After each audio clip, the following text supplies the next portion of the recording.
케노시스라는 것은 여러분 잘 아는 대로 자기 비움 또는 자기 포기.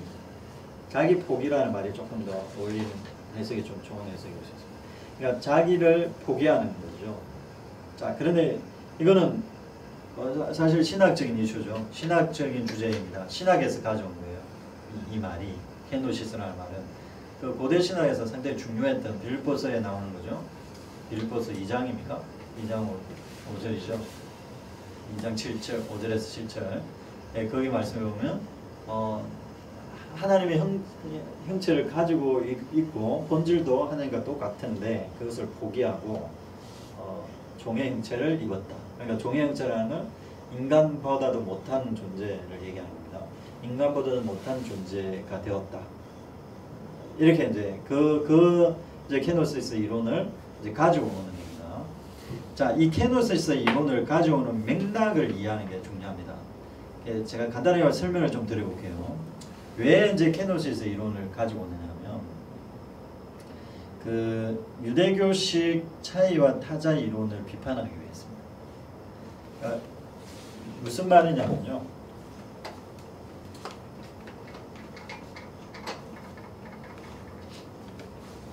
차이 철학이라고 하는 철학들의 특징이 가지고 있는 장점이 많이 있죠. 저도 이제 차이 철학을 좀 좋아하는 편인데요. 또 데리다를 뭐 차이 철학자라고 할 수는 없지만 대체주의자라고 알려져 있지만 사실 차이 철학 탈구축적 철학자라고 해서 그 기존의 이론의 이제 결을 다양하게 처리를 이게 덩어리로 생각했던 것을 이제 조각을 내어서 보게 되면 하나의 그 객체 안에도 사실은 유기체 이게 이제 하나의 객체가 객체는 유기체다 또는 유기체는 객체다라는 이런 입장을 기본적으로 우리가 가지고 있을 수 있어요.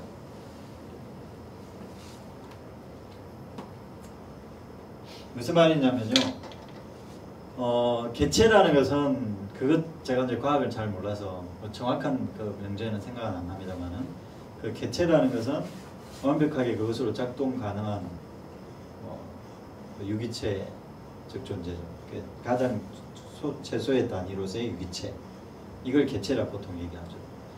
유기체라는 말이 그 안에 들어가 있을 겁니다. 보통 객체는 이제 뭐 우리 자신, 우리도 이제 인간 한 사람이 객체죠. 인디비주얼 한 거죠. 곤충, 뭐 개미가 한 마리 가면 그것도 객체죠. 그 다음에 이제 뭐 나무 한 그루가 있다 그러면 객체죠. 딸기가 한 송이 있다 그러면 객체죠. 근데 이제 우리는 이렇게 생각합니다. 객체는 유기체여야 한다. 유기체라는 거는 그것 자체로 그냥 완벽하게 서로 연동되는 객체를 얘기합니다. 그러니까 다른 것에 도움 없이 그것 자체로 그냥 작동하고 있는 완벽한 오르간을 객체라고 그러죠. 아시겠죠? 그런데 그런 것만 있는 건 아니죠. 우리 사회에 보면 보통 이제 이거는 이제 들레저의 말인데 차이의 철학자라고 알려지는 들레저라는 철학자가 얘기하는 건데 이 나무입니다. 나무를 안 보이시겠지만 나무입니다.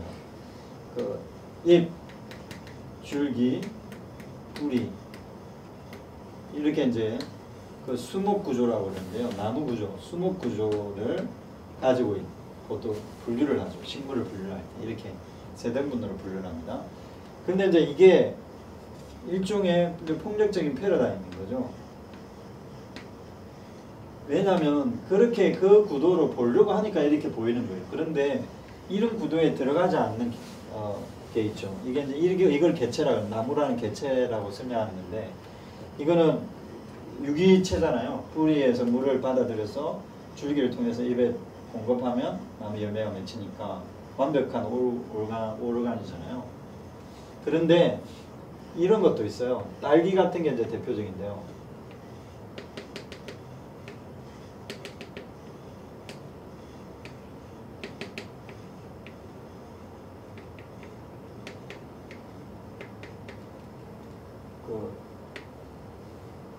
이건 땅입니다. 땅. 이게 개체죠. 이렇게 하나 개체라고 할 수 있는. 왜냐하면 뿌리가 있고 잎이 있고 열매가 있거든요. 이 개체거든요. 이것도 이제 오르간이거든요. 이것 자체가. 그런데 그 딸기는 여기서 끝나잖아요. 여기서 끝나지 않고 뭐가 있을까요? 여러분 한 번도 안 보셨네요. 능꿀이 있죠. 능꿀. 옆에 뿌리줄기라고 하는 뿌리줄기라는 게 있어서 하나 이렇게 잡아당기면 고구마처럼 쭉 이렇게 끌려옵니다. 끌려옵니다. 그러면 이렇게 연결되어 있는 뿌리줄기에서 연결된 거는 뿌리도 아니고 줄기도 아니라서 뿌리줄기라는 거예요. 이걸 이제 리좀이라고 합니다. 리좀, 뿌리줄기라는 걸 리좀이라는데 이 독특한 언어죠. 왜냐하면 이런 구분법에 안 들어가니까 개발한 거예요. 이게 뿌리도 아니고 줄기도 아닌 거예요. 뿌리긴 하죠. 실제적으로 뿌리인데 여기에서 뿌리는 사실 전통적인 수목구조의 뿌리하고는 다른 거예요. 이거는 뿌리면서 줄기 역할을 하는 거예요. 뿌리면서 줄기 역할을 하고 이건 수연뿌리라고 보통 이제 하는 거예요. 뿌리기도 하죠. 이게. 자, 그러면 이것도 유기체라고 할 수 있죠. 개체와 유기체가 일치하지 않죠. 이 구조에서는. 그러니까 이게 이제 리좀 구조인데 이게 차이를 설명할 때 이제 들레저가 생물학을 좋아하기 때문에 생물학을 가지고 와서 이제 설명하는 하나의 예입니다. 사례입니다. 이걸 이제 제가 말씀드린 이유는 유기체와 개체가 동일할 거라고 생각하는 고정관념이 우리에게 있는데 또는 개체는 유기체여야 한다. 또 유기체는 개체이다. 라는 이것의 그 등식을 무효화시키는 사례들이 있다는 거예요. 그 사례 자체가 사실 차이를 발생시키는 거죠. 그러면 차이는 이렇게 흩어져 있는 거예요. 그러니까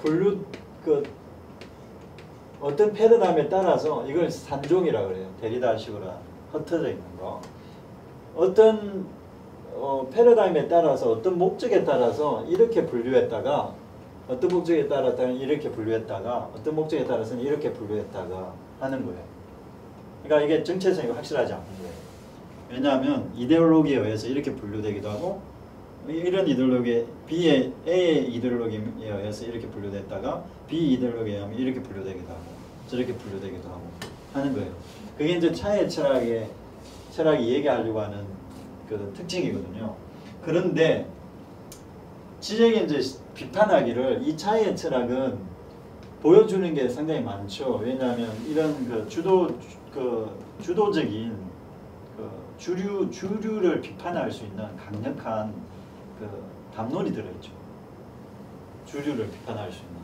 왜냐하면 차의 철학이라는 것은 나와 너와 다르고 또 나와 너만 다를 뿐 아니라 또 그 제3자가 있고 그래 아직 도착하지 않은 자가 있고 그리고 이질적인 것이 우리의 삶에 끼어 들어가 있고 내 것이 내 것이라고 할 수 없는 그런 지점들이 있다. 이렇게 얘기하는 거죠.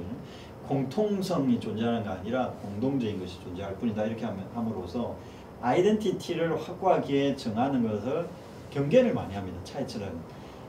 그러다 보면 이제 국가가 우리나라를 국민들을 어떤 이념에 의해서 통제하려고 하는 것에 대해서 상당히 민감할 수밖에 없어요. 차의 철학은. 그리고 이제 난민 같은 사람들이 들어왔을 때 또는 인권 문제나 이런 데 있어서 차의 철학이 상당히 민감하게 반응할 수 있는 그 철학을 제공을 해주는 대표적인 난민. 그러니까 한민족이 아닌 사람도 우리나라에서 대한민국 국토에서 살 수 있다라는 근거들을 제시를 할 수 있는 좋은 그런 철학적 담론이 들어가 있는 거예요. 그런데 왜 비판하느냐? 지적이 이제 비판하는 지점은 뭐냐면 너무 무기력하다는 거예요. 한마디로 얘기하면 왜 이제 무기력하냐?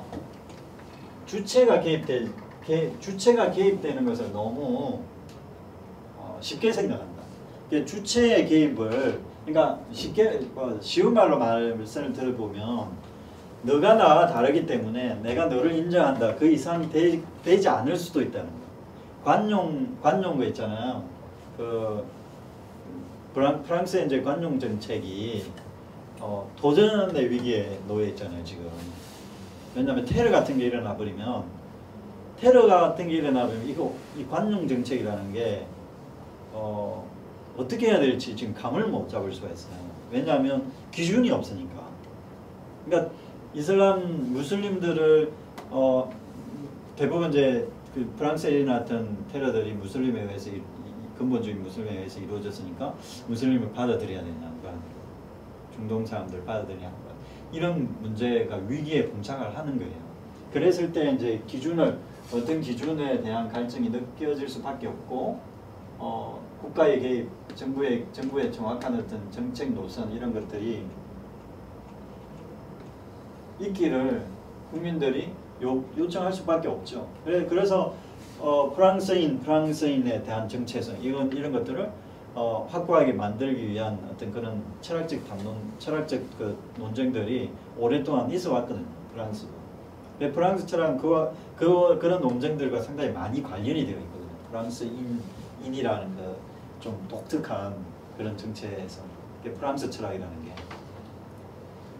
근데 그 지적이 이제 프랑스 철학을 비판하는 거예요. 왜 이제 그 무기력하냐? 그 테러 같은 게 일어나면 기준점이 없어서 쉽게 말하면 대의를 정할 수 없고 이 대의와 관해서 주체가 들어가서 이 대의와 연결을 해서 어떻게 행동할 것인가 하는 행동에 대한 구체적인 전략이 없다라는 거예요. 구체적인 전략이 없어서 어떻게 보면 알아서 행동해라 뭐 이런 거 차이가 있으니까 너희들이 알아서 행동해라 다 다르니까 그런 방식으로 갈 수밖에 없지 않냐 하는 그런 부분을 비판하는 거예요. 그러면서 이제 이걸 극복할 수 있는 거는 주체 문제를 전통적인 다시 사유를 해야 되는데 바디우도 마찬가지였죠. 주체를 다시 사유해야 되고 아간베도 마찬가지기도 하고 그런데 이제 지적이 말하는 거는 기독교식이에요. 개신교식인데 그게 뭐냐면 주체를 케노시스적으로 이해하자. 이 케노시스의 핵심은 주체에 구멍을 내는 건데 주체에 구멍을 내서 어떻게 하냐면 심연으로 내려가는 거예요. 주체가 자기 포기를 하는 거예요. 자, 이 주체가 자기 포기를 함으로써 새로운 주체로 거듭나는 건데 상당히 기독교적이잖아요. 여러분, 그 예수님께서 얘기하죠. 자기 자신을 부인하고 십자가를 지고 나를 따르라.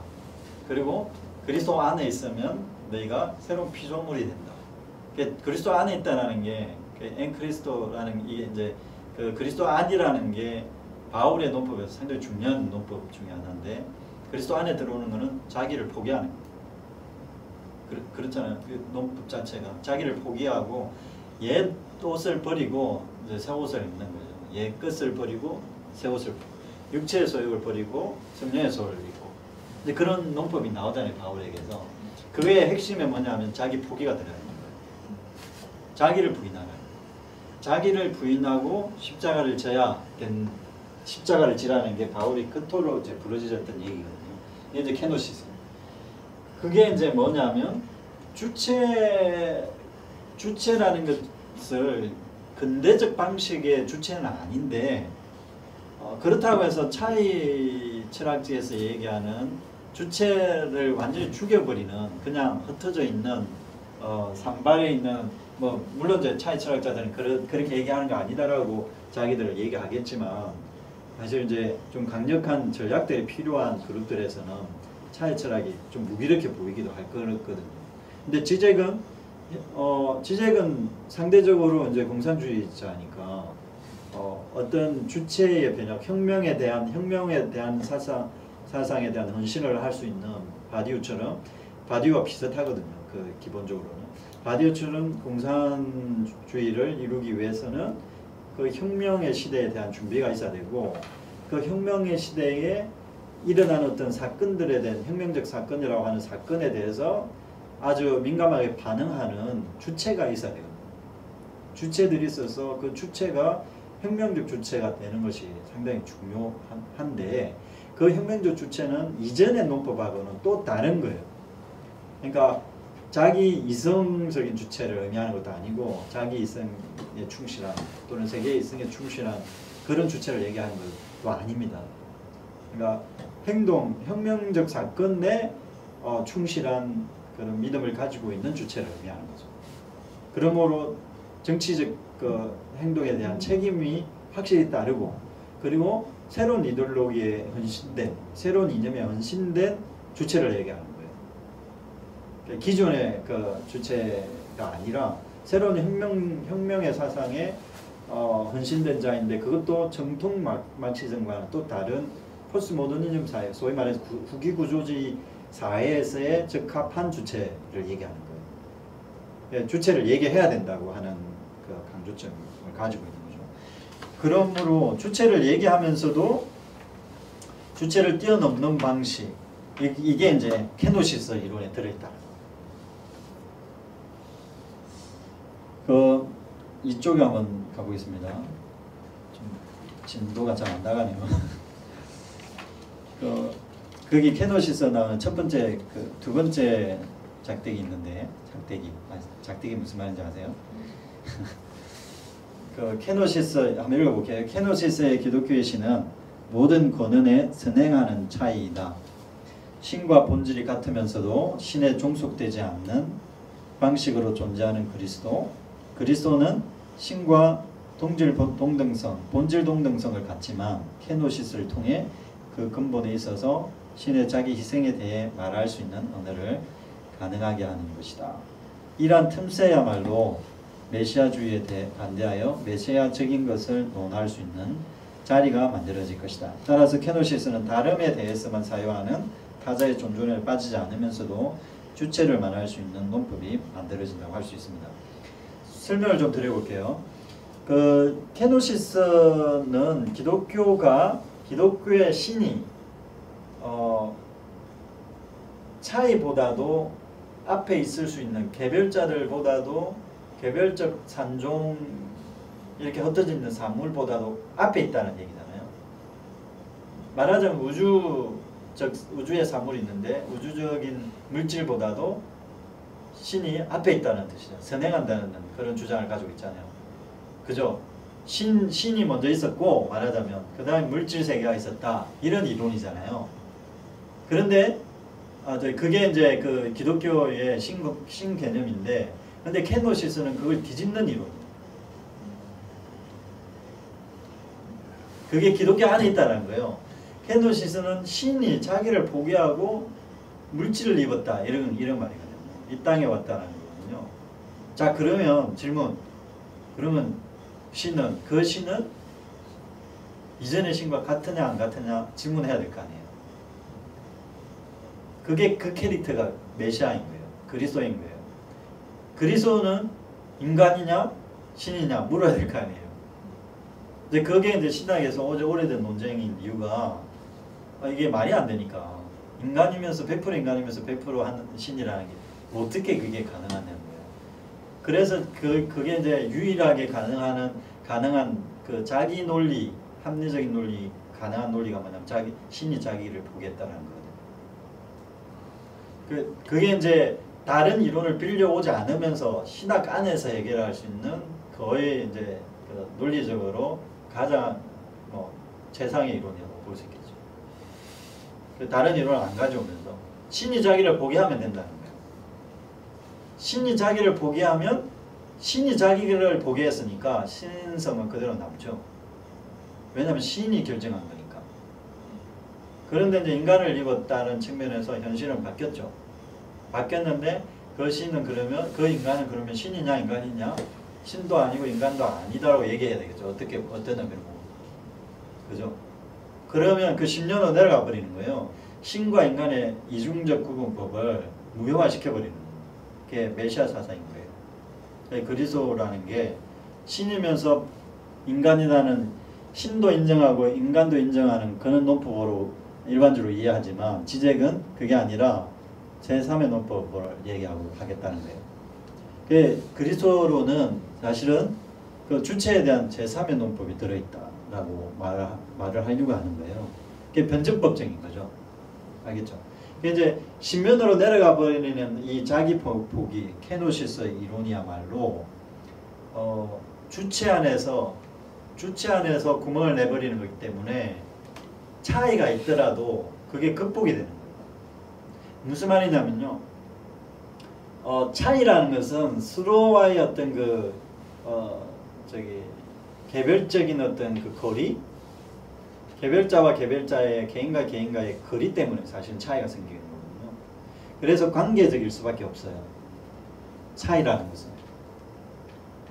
예를 들면 흑인종이 있는 이유는 백인종이 있기 때문에 그래요. 그리고 또 황인종이 있기 때문에 그래요. 그게 차이가 발생되는 이유는 황인종이다. 물론 이제 이거는 뭐 그 인종주의와는 다르게 그냥 제가 예시를 드는 겁니다. 왜 피부 색깔이 다르냐 할 때는 그 거리가 생기니까, 색깔의 거리가 생기니까 그런 거잖아요. 근데 이 차이만을 주목을 하게 되면, 그 관계 사이의 거리만 주목하게 되면 어떤 문제가 생기냐면 무관심으로 그게 갈 수 있어요. 자칫 잘못하면. 그런데 너 차이 인정해. 그러나 나는 책임질 생각은 없어. 이렇게 되는 거예요. 이 세상에 배고픈 자들 많고, 예를 들면 그래, 이 세상의 사람들이 사실은 태어날 때부터 동일하게 태어나는 게 아니지. 어떤 경제적인 어떤 혜택을 먼저 가지고 태어나는 사람이 있고 그렇지 않은 사람이 있을 수 있잖아요. 그 차이잖아요. 그 차이를 인정한다는 것은 사실은 거기에서 뭔가 해법이 나와야 되는 거예요. 그런 차이가 있으니까 그러므로 어떤 변혁이 있어야 된다. 예를 들면 국가가 복지를 실현해야 된다. 그래야 그런 해법까지 가야 차이를 인정하는 것이 솔루션을 제공하는 것까지 가야 사실은 그 차이를 얘기하는 게 의미가 있는 거잖아요. 그러니까 너는 나하고 달라. 이걸로는 안 된다는 거예요. 그래 동성애자들도 있어. 이걸로는 안 된다는 거예요. 그래 동성애자들이 있으면 그들이 그러면 삶을 살 수 있는 그런 환경을 어떻게 만들어 줄 것인가에 대한 책임을 가져야 되는데, 그런 주체가 결정할 수밖에 없는 거죠. 어떤 의미로든. 그 주체를 어떤 주체라고 하든 주체가 개입해서 결정을 하고 선택을 하고 변화시키기 위해서 노력을 할 수밖에 없는 주체의 강력한 개입이 필요로 하는 거거든요. 그런데 이제 차이 철학은 그 주체를 너무 가볍게 생각해가지고 주체의 어떤 책임 결정 이런 것들을 이제 노이로제가 너무 심해가지고 그 주체에 대해서 그래 주체라는 용어를 잘 사용을 안 하거든요. 실제로 차이 철학자들이 그런 말을 안 하려고 그래요. 물론 이제 그 차이 철학 자체가 아주 혁명적인 사유를 담고 있음에도 불구하고 실제적인 변혁의 현장에서는 무기력해질 수 있는 그 논법을 이제 문제 삼고 있는 거예요. 자, 그러면 차이를 인정하면서도 그걸 극복할 수 있는 방식은 뭐냐? 주체의 구멍을 내버리는 거예요. 각각의 그 주체에서 변혁이 일어나도록 케노시스를 감행하면 되는 거예요.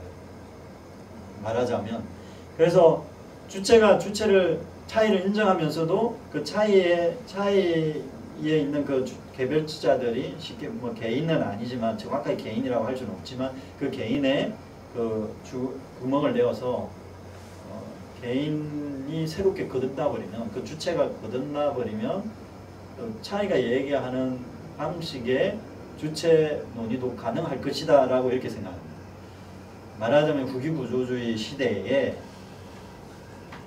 주체를 얘기를 할 수 있는 가능성이 열릴 수 있다는 거예요. 그러니까 윤리적이고 정치적인 책임에 대한 이야기를 이 시대에도 할 수 있는 담론이 가능하다라는 것을 보여주겠다라는 게 이제 지적의 이야기입니다. 그게 이제 기독교에 있다. 그러면 이제 우리가 상당히 부끄러워지잖아요. 그 케노시스 이론이 어떤 변혁적 이론이 될 수 있다는 것은 사실 생각을 잘 못 해봤던 지점일 수가 있거든요. 지적이 던져주는 좋은 통찰력이죠. 케노시스, 목사님 케노시스 이론 가지고 한번 연구해 보시죠. 몰트만 이론 가지고 몰트만 케노시스 이론이 중요하잖아요. 거기에는 이제 그 자기 비용 이론이라는 게 나중에 이제 지적과 좀 통하는 지점이 조금 있습니다. 제가 보기엔. 그래서 일단은 그렇습니다. 그리고 이게 이제 좀 어려운 주제이긴 한데 시차적 관점이라는 지적의 중요한 그 관용 어구가 있어요. 물론 자기의 이야기는 자기의 말은 아닌데 이 시차적 관점이라는 것은 그 중간적 공통적 토대가 가능하지 않다라는 전제 하나가 있고요. 그러니까 무슨 말이냐면 공통적인 나와 너가 공통적으로 소유할 수 있는 아주 명확하고 클리어한 그런 공통 토대는 존재하지 않는다는 그거는 이제 차이철하고 좀 비슷하잖아요. 쉽게 말하면 진리라는 건 없다라는 거죠. 절대적 진리라는 건 없다라는 건데 그런데 이제 그렇게 얘기해버리면 차이철하고 똑같잖아요. 그래서 그 지적이 약간 그걸 뛰어넘는 얘기를 합니다. 그게 시차적 관점이라는 건데요. 시차라는 것은 시각의 차이를 얘기하는 겁니다. 이런 건데요. 여러분 대표적으로 여러분이 수평선 여러분 보실 수 있으세요? 수평선 보실 수 있으세요? 여러분 눈으로? 명확하게 보기 힘들걸요? 이게 수평선 이 선을 이렇게 우리가 긋기는 하는데 사실 수평선 선이라는 거는 우리가 생각할 만큼 이렇게 선으로 만들어지지 않는데요. 그 이유는 일단은 가장 큰 이유는 지구가 둥글기 때문에 그래요. 여러분들이 예를 들어서 산에 올라가서 보는 것하고 그 바다 바다가 이제 접해지는 그 항구에 가서 수평선을 보는 거하고 완전히 다릅니다.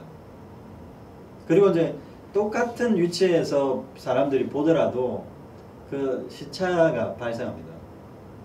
그러니까 명확하게 어디가 어떤 그지를 이렇게 그을 수 없다라는 거예요. 그럼에도 불구하고 우리는 수평선이 있다고 생각해요. 그러니까 바다가 선으로 그을 수 있다고 생각하는 거예요. 그게 이제 시차적 관점입니다. 그러니까 얘기할 수 있는 건 있어요, 우리가. 전혀 없는 게 아니에요. 그게 명확하게 그을 수 없다고 해서 이야기 못하는 건 아니라는 거예요. 그게 시차적 관점이 얘기하고 있는 건데, 그러면 뭐가 중요하냐? 우리가 선을 명확하게 긋는 것과 그리고 실제를 우리가 포착할 수는 없지만 실체가 있을 수 있는 그것과의 사이의 갭이 있잖아요. 시차 때문에 발생하는 그 틈이 있는데 그 틈이야말로 사실은 사건이 출현하는 공백 같은 거죠. 바디우식으로 얘기하면 공간이 만들어지는데 그 공간에 새로운 주체가 들어와서 사실은 새로운 변혁적 담론을 그 주제를 끌어갈 수 있는 가능성이 거기서 열리는 거다. 그걸 이제 신면이고 그걸 역설이다 이렇게 표현을 합니다. 그러니까 그 밑에 한번 읽어볼게요. 제일 밑에 2-2번에 제일 밑에 종교적인 것이라는 게 이제 필요한데 메시아적인 것이 필요한데 그러니까 신학을 얘기하는 게 필요한데 왜 그러냐? 미학과 윤리학의 시차적 관점. 그러니까 미학이 바라보는 그 진리 그리고 윤리학이 바라보는 진리가 각각 있겠죠. 그죠? 근데 이거는 비슷해 보이지만 사실 다릅니다. 근데 이 시차적 관점에 의해서 중재된 어떤 합의 종교적 진리가 아니라는 거예요. 그러니까 미학적 접근을 하고 또는 윤리적 접근을 해서 미학적이고 미학이라는 건 이제 좀 신비한 그런 초월적인 어떤 뭔가가 숭고의 미 같은 게 있을 것 같은 그런 걸 의미하는 거고요. 그러니까 보이지 않는 비가시적인 것에 대해서 설명하는 게 이제 미학의 방식이잖아요. 보이는 것에서 보이지 않는 것을 설명해내려고 하고 그렇게 하는 작업이 이제 미학의 특징이잖아요. 그리고 윤리학이라는 거는 뭐냐면 뭔가 이제 룰을 얘기하려고 하는 거예요. 진리를 얘기하려고 하는 절대적인 진리는 아니다 하더라도 뭔가 캐논, 중심, 또는 스탠다드, 공통적인 보편성, 이런 걸 얘기하려고 하는 특징이 있죠, 윤리학은. 율기라는 게 그런 특징이 있는 거잖아요. 자기 소견대로 소견에 오른 대로 하면 안 되는 거잖아요. 어느 정도 보편적인 어떤 보편 타당할 기준이 있을 것 같은 그런 주장이 윤리학에 담겨 있는 것처럼 보이잖아요. 겉으로는. 그래서 미학과 윤리학을 합쳐보면 종교적 특성이 있을 거다. 왜냐하면 종교가 두 가지 다 하잖아요. 두 가지 다 하는 것처럼 보이잖아요. 실제로. 그죠? 근데 그겁니다. 그런 말입니다. 그러니까 정반합을 통해서 이게 합에 도달하면 그것이 종교적인 것이 미학과 윤리를 합쳐 놓으면 가능할 거라고 생각하는데 그게 아니라는 거예요. 그게 아니라 뭐라고요? 시차적 틈의 급진적 확신이다. 그러니까 이게 이제 좀 어려운 말이긴 한데 그 미학과 그 윤리학이 반드시 일치하지 않지만 보여주는 그 선이 있을 겁니다. 그러면 그 안에서 공백이 만들어지는데 그 공백을 포착해낼 수 있는 그 확신. 아, 이건 이런 거야 라고 종교적인 것이 포착해낼 수 있다는 거예요. 그 공백을. 무슨 말이겠죠? 그러면 그 종교적인 것이 그 공백을 포착해서 나름대로 서술하고 기술한 그것이 확신이고 자기 확신이 있으니까 기술하겠죠. 종교의 교리 같은 게 있겠죠. 그죠? 그러면 그게 교리가 되든 아니든 간에 종교적 진술이라는 것이 미학과 윤리가 담지 못했던 그런 시차적 담지 못했던 차이가 아니라 다른 것이야. 제3의 차이가 아니에요. 그 윤리와 미학 사이에서 어렴풋하게 만들어지는 시차적 차이에서 만들어지는 관점이에요. 그러니까 단순히 이제 개별자로 종교적인 것이 있고 윤리적인 것이 있고 미학적인 것이 있고 이런 게 아니에요. 서로 겹치는 거예요. 겹치는데 단순히 그냥 합해지는 게 아니라 그 차이의 시차적 차이 때문에 발생하는 그 그 매개도 아니고 그 중간항도 아니면서 서로 합쳐져 있는 것처럼 보이는데 실제로 이제 그 분할되어 있는 그 영역을 종교가 아니라 종교적인 것이 포착해낸다는 거예요. 포착해내고 그것을 진술하는 것이 종교적인 것이 시차적 틈의 확신이다. 이렇게 이제 지적이 진술하고 있는 거예요. 좀 어려운 말이긴 합니다만. 자, 이게 그 잔여와 보편의 문제를 해석하는 그 지적의 그 논법하고 좀 비슷하기도 하고, 그리고 이 분할의 문제를 다시 사유하는 것이 아간벤과 바디우와는 좀 다르지만 바디우에 훨씬 좀 더 가까운 방식으로 사유하는 것이 어떻게 정치적인 행동성을 담보하는 주체를 논할 수 있는가. 정치적인 책임, 그러니까 적극적이고 능동적인 어떤 정치적 행동을 가능하게 하는 주체에 대한 이야기를 할 수 있는가. 분할의 논법 가운데서도 이게 이제 핵심입니다. 이것도 이제 좀 어려운 그 논의가 좀 남아 있긴 합니다만은 제가 좀 단순화시켜서 한번 설명을 좀 계속 드려볼게요.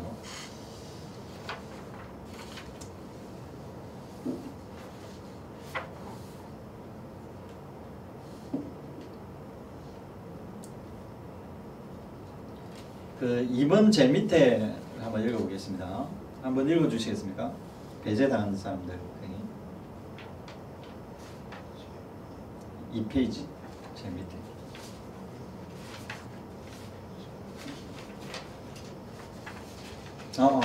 죄송합니다. 제 거하고 이거가 좀 다르네요.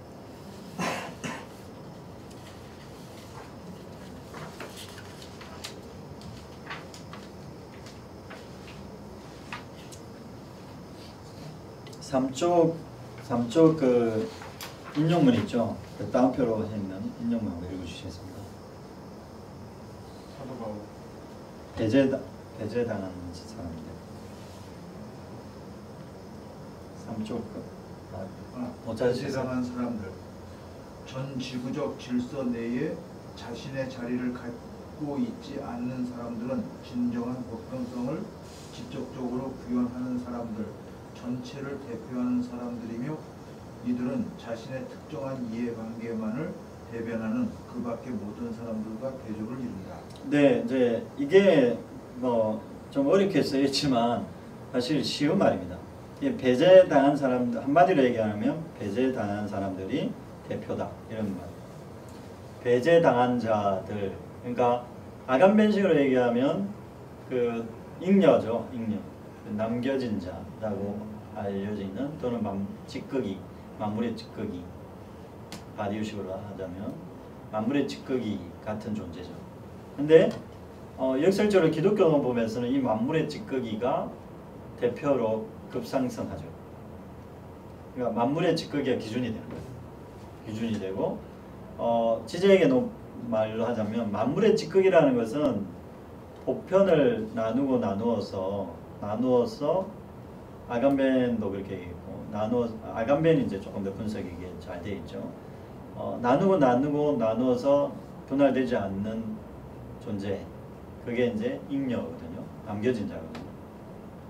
자, 그런데 역설적으로 이 나누지 못할 자의 존재는 그 나눔의 성격을 규정해주는 존재자가 됩니다.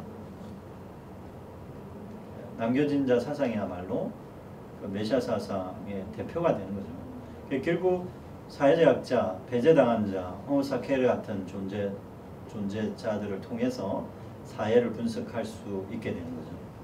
그러니까 사회적 약자 담론이야말로 진정 인권 담론이죠. 그러니까 인권 담론은 인간성 담론이라보다는 배제당한 자들에 대한 권리를 찾는 거죠.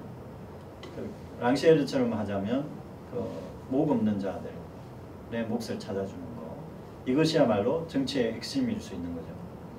이제 그런 이야기가 이제 들어있는 겁니다. 그걸 어려운 말로 이제 그 보편성을 띠면서 단독적인 행위자, 그 위에 제가 적어놨죠. 그 보편성을 띠는데 보편적이면서 일단은 보편적 목적, 그러니까 대의를 이루기 위해, 정의를 실천하기 위해, 우리식으로 하자면 정의를 실천하기 위한 그 목적 내지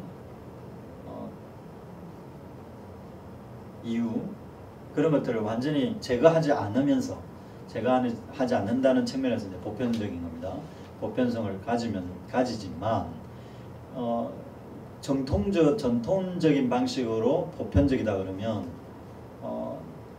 그야말로 보편 타당한, 한편식으로 얘기하자면 누구나 봐도 동일하게 그렇게 보이는, 인간의 계급과 상관없이, 인간의 지위와 상관없이 다 그렇게 보편 타당하게 볼 수 있는 그런 것을 의미하는 게 아니라 뭘 거쳐야 된다고요? 배제당한 자의 정체성, 단독자로 하는 그 남은 자 사상을 통과해서 보편성으로 가야 한다는 거예요. 그래서 남은 자가 대표가 되는 사회, 남은 자가 대표가 되는 그 담론이야말로 이제 진리 담론이 되는 거죠. 그게 이제 정치 행위가 되는 거예요. 그런 주체, 그런 행위를 할 수 있는 주체야말로 정치적 주체가 되는 겁니다. 이제 그게 이제 논법을 제가 설명을 드렸고요. 그러면 이게 이제 잔여 문제와 보편성 문제를 이제 연결하려고 하는 건데요. 왜 그 지적이 이 잔여 문제와 보편성 문제를 연결하려고 하느냐면 이것도 어려운 얘기는 아니에요. 철학적인 말이 좀 어려서 그렇지 이론이니까 일종의 그 밑에 나와 있습니다. 자기 목소리를 찾는 문제, 그게 생활 방식과 어떤 관련이 있는가 하는 문제와 좀 관련이 있습니다. 한번 읽어주시겠습니까? 사도 바울이 행한 행위의 핵심적인 차원은 모두 형태의 공산 사회주의와의 단절이다. 즉 사도 바울의 세계는 저마다 자기 목소리를 찾기를 원하고 자기의 특수한 정체성, 생활 방식을 내세우는 다수의 집단들로 구성되는 세계가 아니라 무조건적 보편주의에 의거하여 구축되는 하나의 투쟁 집체로 이루어진 세계이다. 네, 여기 보면 지제기 보기에 바울이 얘기하는 세계 있잖아요. 코스모스라는 것은 단순히 자기 목소리를 찾는 수준으로 끝나지 않고 보편 구원으로 가는데 이 세상이 완전히 회복되는 단계로 간다는 거예요. 파루시아 이론에서 보면 이제 그게 그렇게 나오잖아요. 그러니까 단순히 이제 천년왕국 수준에서 끝나는 게 아니라 완전히 이제 새로운 시대가 도래하는 새 하늘과 새 땅을 얘기를 하거든요, 바울이. 그러면 지적이 봤을 때 이거는 그 바울 담론을 가져오는 사람들이 아가메 같은 경우 단순히 지금의 이데올로기 체제의 이 사회를 부정하는 수준에서 남겨진 자로서 잉여적 삶의 특수한 삶을 긍정하는 사회 철학 정도의 그런 특수한 삶이 가능해야 해. 자기 몫을 찾는 자기 방식의 삶이 가능해야 해. 하는 방식의 노법으로는 들어맞지 않는다는 그 바울 담론. 자기는 이제 새로운 세계, 그 새로운 공산주의가 공산 사회가 와야 된다고 보는 입장인데 그거는 단순히 공산 사회주의, 커뮤니테리아니즘, 공동체주의를 의미하는 건 아니어야 한다라고 이제 생각하는 거예요. 공동체주의라는 것은 쉽게 말하자면 개인의 특수한 집단이 개인이 소속되어 있는 특수한 집단들이 특수자라고 하는 그 분할을 하는 거 보편, 특수, 잔여 이렇게 되거든요. 보편, 특수, 잔여. 이게 보편적인 것을 얘기를 하는 방식의 노이로제를 가지고 있으면서 특수에 주목을 하는 게 공동체주의거든요. 여러분 대표적으로 이제 그 샌들 같은 사람이 공동체주의잖아요. 공동체주의적인 정의관을 가지고 있거든요. 특수한 상황을 상당히 중요하게 여기죠. 그 정의관이 정의롭게 되는 것은 특수한 상황을 고려할 때 정의에 더 가까울 수 있다는 게 쉽게 말하면 공동체주의의 핵심이거든요. 그런데 이제 그렇게 가다 보면 어떤 맹점이 생기느냐면 지적이 봤을 때 이 코스모스의 어떤 이 전체 집체로서의 이 세계 전체 집체로서의 세계가 어떻게 되어야 하는가에 대한 책임의 문제를 사실 회피할 수도 있다. 여러분 이제 영구평화론, 칸트가 말하는 영구평화론이라든지 코스모폴리타니즘 같은 거 있잖아요. 그런 거에 대해서 무관심해질 수 있다는 거예요. 자칫 잘못하면. 그러면 세계가 뭐 어떤 방향으로 나가야 하는가 하는 이야기를 할 수 없는 건가? 그 특수한 이야기를 하면 그렇지 않다. 그러니까 커뮤니테리아니즘은 우리 집단이 중요하다. 집단 이기주의로 자칫 잘못하면 갈 수 있는데 특수한 것을 항상 강조하다 보면 우리는 특수해. 우리 한민족은 특수해.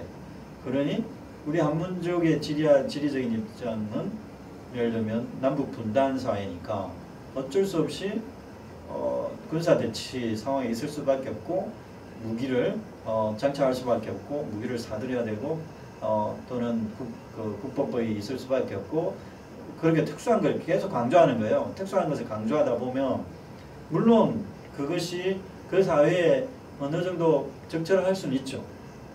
상황을 잘 고려한 거니까 적절할 수 있는데 그런데 이제 어느 정도 보편타당한 세계 인류라기보다는 세계 전체 집체로서의 그 세계라고 해봅시다. 집단적 체제는 완전한 그 뭐라고 해야 되나 일체화되어 있는 뭐 독재적인 어떤 그런 집체를 의미하는 건 아니고 그냥 이 세계가 보편타당하게 사실은 추구해야 될 그 가치들이 있을 수 있잖아요. 그런 가치들까지 무산시키면서 특수적인 것을 강조하게 되면 정의가 이루어질 수 있을까? 질문해 볼 수 있잖아요.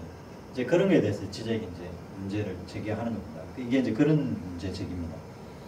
그래서 무조건적인 보편주의에 의거해서 투쟁하는 집체가 가능해야 한다. 그 말은 어느 정도 절대적인 진리라는 게 있지는 않지만 어느 정도 그 인간 사회가 공동체로 살아갈 때 이기주의적인 공동체로 전락하지 않으면서 특수한 것을 고려하면서도 특히 그 특수한 자라는 것은 남겨진 자, 사회적 약자가 보편적인 이슈로 떠올라오도록 고려하고 배려하는 또는 그렇게 기획하는 사회를 만들어내는 것이야말로 진리를 추구할 수 있는, 대의를 추구할 수 있는 사회일 수 있다, 이런 거예요. 사회적인 약자들을 중심으로 해서 재편되는 새로운 사회로 가야 된다.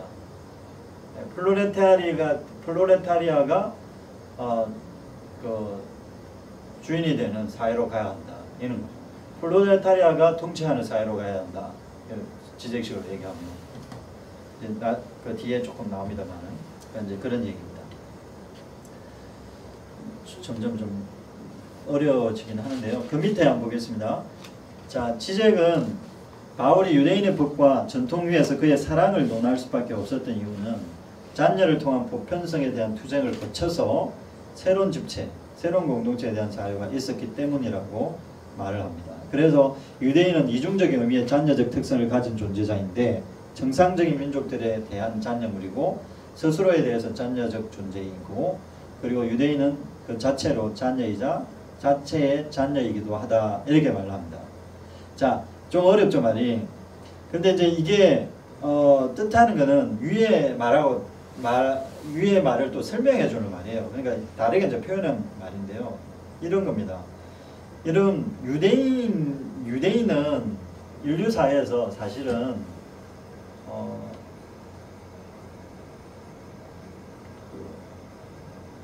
독일 민족 관련해서 보면 어떤 민족이었으면 피해를 입었던 민족이잖아요. 피해자였잖아요. 약소 민족이었잖아요. 말하자면 힘이 없었으니까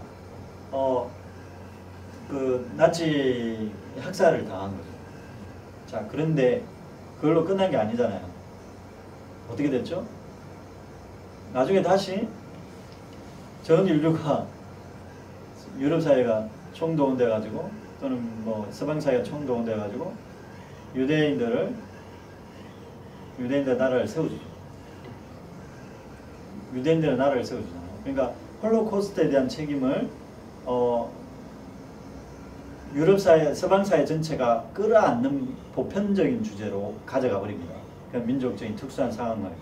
그러니까 단순히 유대인이 그냥 재수가 없어서, 쉽게 말하는 재수가 없어서 그렇게 홀로코스트를 당한 게 아니었다라고 서방 사회가 인식하고, 이거는 우리의 책임이다, 이렇게 인식하고 다 달려들죠. 유럽 사회가 달려들면서 그때 왕성한 담론들이 만들어지잖아요. 홀로코스트에 대한 담론들이.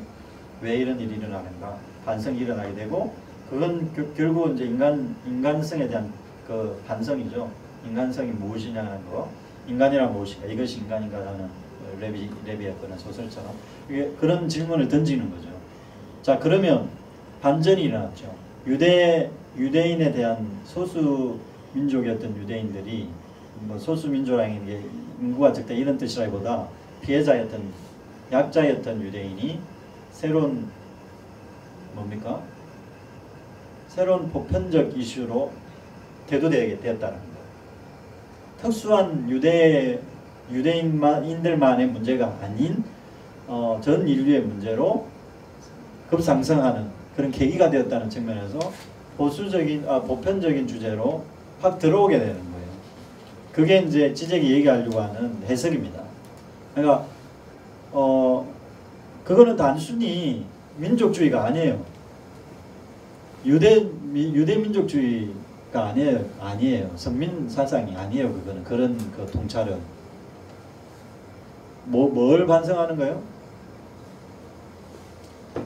인류 전체가 얼마나 폭력적일 수 있는지 하는 것을 반성하는 계기를 마련해주는 그 남은 자에 대한 잔여에 대한 새로운 반성이었고, 그 잔여를 보편적 주체로, 보편적 문제로 끌어올렸던, 그래서 주체가 주체가 개입에 들어가서 그걸 자기의 문제로 끌어안는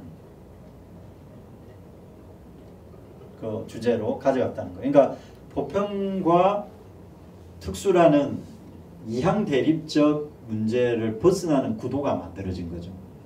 그게 이제 잔여가 만들어내는 그 잔여의 보편성을 띠는 잔여적 단독적 행위자 또는 단독자, 보편적 단독자 또는 보편적 잔여 이런 뜻입니다. 그래서 잔여가 새로운 보편적 주제로 대두되는 그런 시대에 대한 질문, 이것이 이제 지적이 갖고 있는 관심인 거죠. 자, 그러면서 이제 조금 더 이제 어려워지는데요. 3-3이 이제 조금 더 진전된 논입니다. 그 정도 이제 해놓고 또 어디까지 이제 들어가느냐면 이제 분할의 문제를 이제 이렇게 유와 무의 분할의 문제로 이제 들어갑니다. 그래서 그 세 번째 줄을 한번 읽어볼게요. 전체를 계속 분할하게 되면 하나의 유와 하나의 무가 남습니다. 그렇겠죠. 여기서 지적의 구원 관점을 이제 구원의 관점을 여기서 채택하고 있는데요. 즉 구원받지 못한 부분은 없음 속에 벌어지는데 남는 것은 잔여입니다. 유와 무의 분할에 의한 잔여적 존재 보편성은 지적이 제시하는 플로레타의 혁명의 신조를 통해 잘 독해된다고 말을 합니다. 지적은 바울의 메시아적 시간성과 혁명의 절차에 대해서 혁명의 절차가 유사성이 있다고 보는 것입니다. 그 밑에 한번 읽고 제가 설명을 드려볼게요. 한번 읽어주시겠습니까? 플로레타 혁명의 신조. 프롤레타리아의 혁명의 신조. 우리는 아무것도 아니었다. 우리는 전부가 되기를 원한다.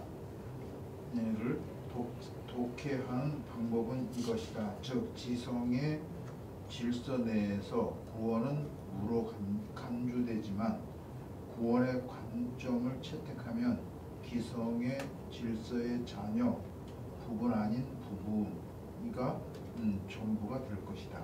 네, 이제 이것도 다른 표현이죠. 아까 위에서 얘기했던 다른 표현인데 이게 이제 정치적인 논법으로 이제 바뀌어 있는 겁니다. 다시 말씀드리면 바울이 했던 분할을 계속 이제 분할을 해보면 유와 무라는 분할로 끝에는 갈 겁니다. 그죠? 있느냐 없느냐 이렇게 분할로 가겠죠. 근데 여기서 있느냐 없느냐 여기서 없음 속에 버려지는 존재가 사실 구원받지 못한 존재인 거예요. 그러니까 없음에 그냥 내동댕이 치는 존재들 있잖아요. 아무도 있다고 생각지 못하는 존재들. 신의 진노에 놓여 있는 존재자들이고, 그리고 인간들조차도 사실 전혀 배려의 대상으로 넣어놓지 않는 그런 존재자들을 의미하는 거죠. 호모사케르 또는 이제 법 바깥에 있는 자들, 잔여적 존재자들, 미천한 자들, 이런 자들 얘기하는 거죠. 부분도 아니고 유가 아니기 때문에 무 속에 들어가 있는 존재자이기 때문에 부분에 들어가지도 못하는 거예요. 부분의 부분인 거예요. 작게 쪼개져서 그냥 그 부스러기 같은 거죠. 신약 성경에 말한 대로 부스러기 같은 존재인 거죠. 그거는 이게 과자냐 음식이냐 이렇게 말을 할 수도 없는 거예요. 그 정체성이 명확하지 않은 부분인 거예요. 그런데 플로레타의 혁명이라는 것은 이 메시아적 시간이 도래해서 그 무를 갈라내는 거예요. 무 안에서 없다고 생각했던 존재, 없다고 얘기하는 그 공간을 메시아적 시간이 들어와가지고 주류자들이 봤을 때 아무 보잘것없는 그 자들을, 미천한 자들을 회복시키죠. 메시아가 와가지고. 마리아가 막달라 마리아 말고 그 예수의 어머니 마리아가 예수를 임신하고 나서 했던 그 마리아 장가라는 노래를 보면 미천한 자들을 높이시고 라는 그런 표현이 나옵니다. 그 마리아 장가의 핵심이죠. 그러니까 권력자들을 낮추시고 미천한 자를 높이신다. 그러니까 그 말은 메시아가 와서 해야 되는 일이 무엇인지를 이제 보여주는 거죠. 그 케노시스가 왜 굳이 신면으로 내려가는 자기 포기를 선택하는 방식으로 구원이 이루어지느냐, 또는 십자가라는 형태로 왜 구원이 이루어지느냐 하는 것을 이유를 잘 보여주는 거라고 볼 수 있습니다. 그러니까 십자가를 진다는 것은 가장 기독교식으로 우리가 잘 알잖아요. 미천한 자들의 미천한 모습이잖아요. 그렇게 비참한 자가 없죠. 십자가는 가장 극악한 사형터리라고 우리가 이해하고 있고, 그것도 죄를 짓지도 않았는데 십자가에 매달았으니까, 쉽게 말하면 죄인이 아닌데도 십자가에 매단 존재, 그건 뭐예요? 완전히 버림받은 존재잖아요. 거기에 이제 나무에 달린 자마다 저주받은 자다. 그 말은 나무에 달렸다는 게 뭐냐면 땅에도 속하지 못하고 하늘에도 속하지 못하는 존재를 나무에 달린 자라고 표현하는 거예요. 그러니까 하늘도 신도 용납하지 않고 사람도 용납하지 않는 그런 존재자를 의미하는 거거든요. 그게 무에 놓여 있는 존재라는 거죠. 있는데 없는 것으로 취급되는 존재들 있잖아요. 그런 사람들을 미천한 자라고 그러죠. 사회적으로 봤을 때 그 노동자들이 이제 대표적인 거, 그게 이제 근대사에서는 노동자들이었죠. 노동을 하는데 기계로 취급받는. 요즘 시대는 또 다르게 해석될 수 있겠죠. 그런 존재자들이 있을 수 있잖아요, 그죠? 있고.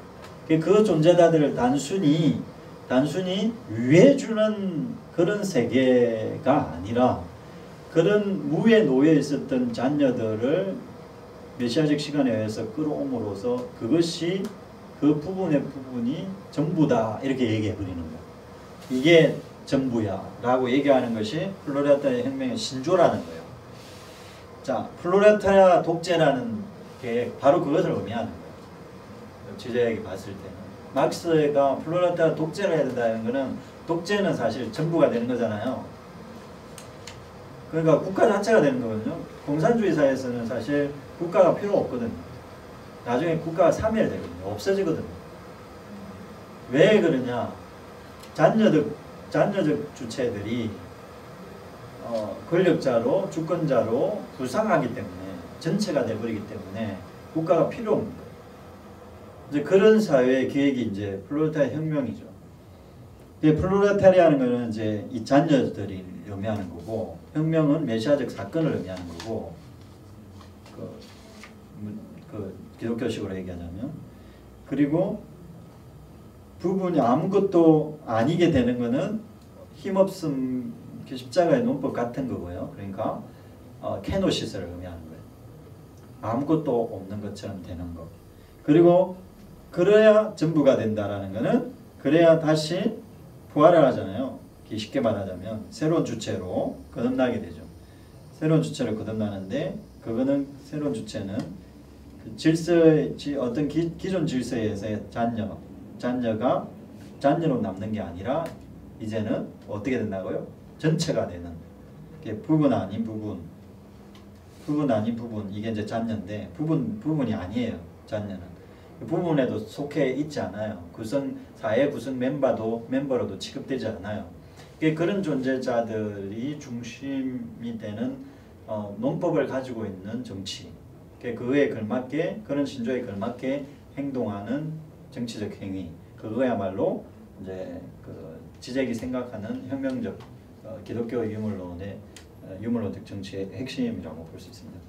오늘 여기까지 할게요. 제가 해결의 변적론과 기독교 유물론 오늘 설명을 드리긴 했는데, 이거는 조금 더 어렵습니다. 그래서 다음 주에 좀 설명드리고 데리다를 다음 주에 좀 얘기하도록 하겠습니다. 다음 주는 이제 마지막 시간인데요. 데리다의 법의 문제, 법과 정의의 문제를 가지고 좀 얘기하겠습니다. 이것도 바울 사도가 직접적으로 다루는 거잖아요. 율법과 우리 개신교식으로 얘기하면 의, 법과 의 문제, 이게 이제 어떻게 관련이 있는가, 그리고 의라는 것을 어떻게 볼 것인가 하는 부분에 대해서 이제 데리다가 독특한 해석을 합니다. 그래서 그건 이제 베냐민 논의와도 좀 관련이 있고,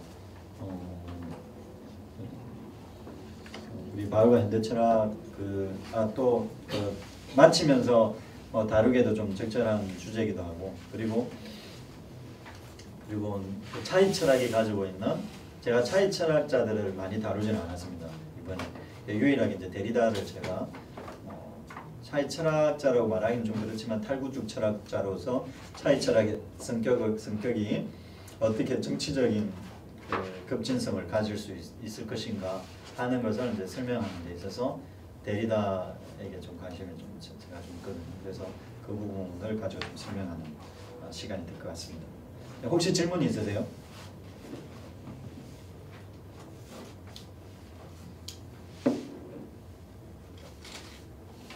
어떤 것이 괜찮습니다.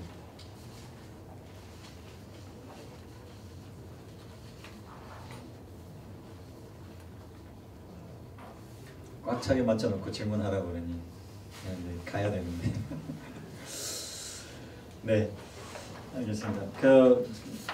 그 지금까지 공부하셨던 거 한번 강의 한 훑어보시고 다음 주에 오셔서 질문거리 좀 만들어서 질문해 주시면 제가 답변해 보도록 이렇게 하겠습니다. 네, 수고하셨습니다.